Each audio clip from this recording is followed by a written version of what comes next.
नमस्कार, मैं हूँ आपकी दोस्त शीतल और आज मैं आपको सुनाने जा रही हूँ उस कथा का नाम है तुलसी विवाह। कार्तिक मास के शुक्ल पक्ष की एकादशी तिथि, जिसे देव उठनी एकादशी भी कहते हैं, उस दिन से तुलसी विवाह का पर्व मनाया जाता है। इस दिन भगवान श्री कृष्ण मतलब श्री विष्णु शालिग्राम रूप में उनका विवाह माता तुलसी मतलब माता वृंदा के साथ संपन्न किया जाता है। यह विवाह सभी प्रकार के वैवाहिक दोषों को दूर करने वाला तथा सौभाग्य प्रदान करने वाला होता है।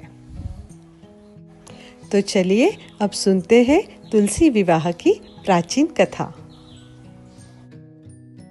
प्राचीन काल में जालंधर नामक एक बलशाली दैत्य था। उसकी पत्नी वृंदा अत्यंत पतिव्रता थी। उसके पतिव्रत धर्म की शक्ति से जालंधर को कोई भी देवता पराजित नहीं कर सकता था।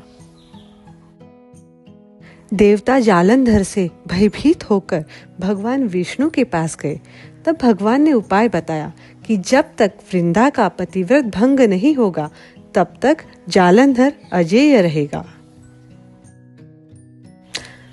भगवान विष्णु ने जालंधर का रूप धारण किया और वृंदा के सामने प्रकट हुए।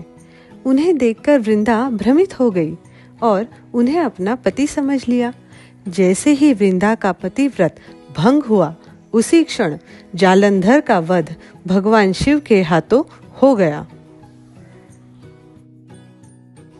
जब वृंदा को यह ज्ञात हुआ कि यह सब भगवान विष्णु ने किया है, तो उन्होंने क्रोधित होकर विष्णु को श्राप दिया।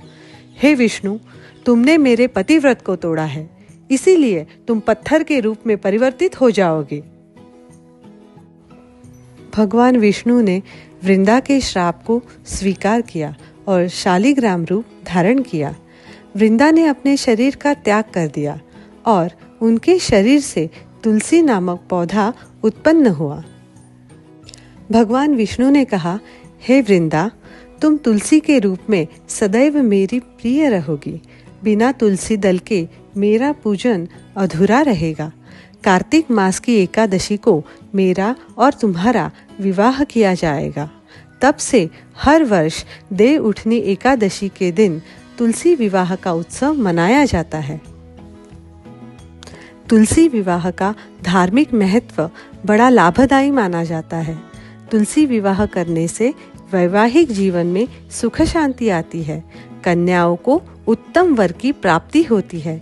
यह दिन देवताओं के जागरण का भी दिन माना जाता है, जिसके बाद सभी शुभ कार्य जैसे विवाह पुनः प्रारंभ किए जाते हैं। भगवान विष्णु ने वरदान दिया था कि जो भी मनुष्य मेरे शालिग्राम रूप के साथ तुलसी का विवाह करेगा, उसे इस लोक और परलोक में विपुल यश प्राप्त होगा।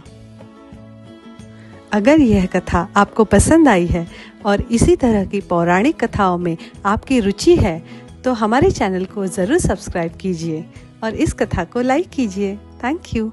नमस्कार।